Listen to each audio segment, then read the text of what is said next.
आज हमारा మానసిక సంతులన్ క్యోం బిగడ్ రహా హై. మన యొక్క మానసిక పరిస్థితి ఎందువల్ల కఠినమైపోయింది ఇప్పుడు ఈ కాలఘట్టంలో అనేటువంటిది అడుగుతూ ఉన్నారు. आज हम बौद्धिक सुविधाओं को पाने के लिए एक अंतहीन दौड़ में शामिल हो गए हैं. మనం వచ్చేసి ఈ కాలఘట్టంలో వచ్చేసి మన యొక్క భౌతిక సుఖాల కోసము మనము భౌతిక సుఖాలని అనుభవించడం కోసం వచ్చేసి అంతులేని ప్రయాణాన్ని పరుగులు తీస్తున్నాము. జీవన్ మే సుఖ ఔర్ సంతోష నహీ రహ గయా హై. జీవితంలో వచ్చేసి సుఖ సంతోషాల గురించి ఆలోచించడం లేదు.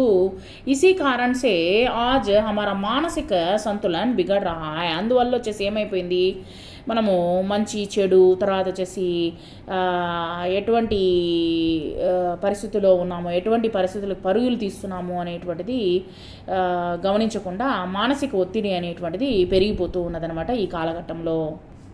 హమారా వ్యక్తిత్వ కైసా హోనా చాహియే. మన వ్యక్తిత్వం వచ్చేసి ఏ విధంగా ఉండాలి, మన వ్యక్తిత్వం ఎలా ఉండాలంటే కభీ కభీ ఏక్ దూసరేకో ఆగే బడనేకి చాహ్మే, ఒకరు మించి ఒకరు ముందుకు వెళ్ళాలి అనేటువంటి అసూయ ద్వేషాలతో వచ్చేసి ఆశతో పాటు अपने व्यवहार व आचरण से दूसरों के लिए तनावपूर्ण स्थिति पैदा कर देते हैं. ఇతరులను వచ్చేసి మన యొక్క మనం డెవలప్ అవ్వడం కోసం వచ్చేసి మనం వచ్చేసి పరుగులు తీస్తూ ఉన్నాము. తర్వాత వచ్చేసి ఇతరులపైన అసూయ ద్వేషాలతో రగిలిపోతూ ఉన్నాం. ఏక సంయుక్త వ్యక్తిత్వకే వికాస్కే లియే, ఒక సంయుక్తమైనటువంటి ఒక మంచి మనిషిగా ఒక వ్యక్తిత్వాన్ని అలవర్చుకునేటువంటి వ్యక్తిగా ఆమె ప్రయాస్ కన్నా చాహియే. మంచి వ్యక్తిత్వాన్ని అలవర్చుకోవాలి. తర్వాత వచ్చేసి గుడ్ హ్యాబిట్స్ అనేటువంటిది మనం అలవర్చుకోవాలి. వ్యక్తిత్వం మానవత్వం అనేటువంటిది అలవర్చుకుంటే చాలన్నమాట, ఇంకేం లేదు. घर और दफ्तर का माहौल कैसा होना चाहिए. ఆఫీసు తర్వాత ఇల్లు ఏ విధంగా మనం వచ్చేసి సరి చేసుకోవాలి అనేటువంటిది అడుగుతూ ఉన్నారు.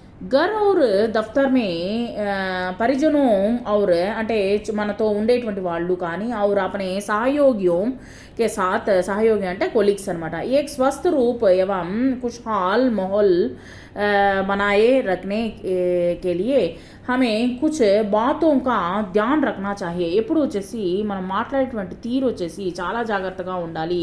మన ఇంట్లో వాళ్ళైనా సరే లేదా ఆఫీసులో ఉండేటువంటి వ్యక్తులతో అయినా సరే మనం ప్రయోగించేటువంటి మాటల తీరు అనేటువంటిది చాలా ముఖ్యంగా ఉండాలి, జాగ్రత్తగా ఉండాలి.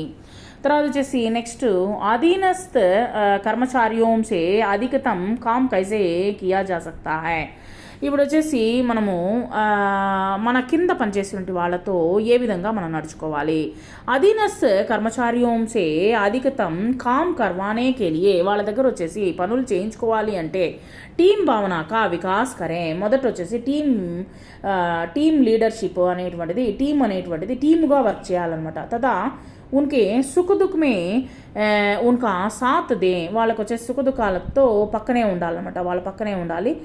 కష్ట సుఖాల్లో పాలు పంచుకోవాలి. ఉన్కే ప్రతి సహానుభూతి ఏవం అపనత్వ అంటే సానుభూతి చూపిస్తూ అపనత్వ వాళ్ళని వచ్చేసి అపనత్వకి భావన రకే, వాళ్ళు సెల్ఫ్ కాన్ఫిడెన్స్ ఉండేటట్లుగా అలవర్చుకునేటట్టుగా మనల్ని తీర్చిదిద్దాలి. ఉన్కా మనోబల్ బడానే కెలియే, వాళ్ళ యొక్క మనసు అంటే దట్ మీన్స్ వచ్చేసి సెల్ఫ్ కాన్ఫిడెన్స్ పెరిగేటట్టు కెలియే ఉన్కే అచ్చే కామోకి తారీఫ్ కరే, వాళ్ళు చేసేటువంటి పనులని ప్లీజ్ దయచేసి మీరు పొగడండి.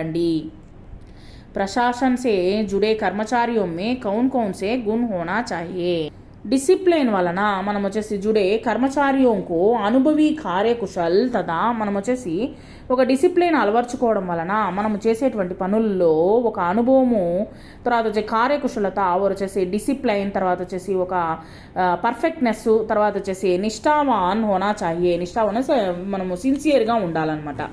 సో ఉన్హే నియమంకి అంటే ఆ యొక్క నియమాలను వచ్చేసి అధ్యయన్ జాన్కారీ హోనీ చాహియే, మనం పాటించాలి కూడా వచ్చేసి వాటిని.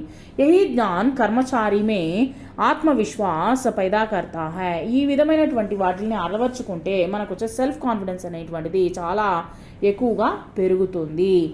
Thank you very much.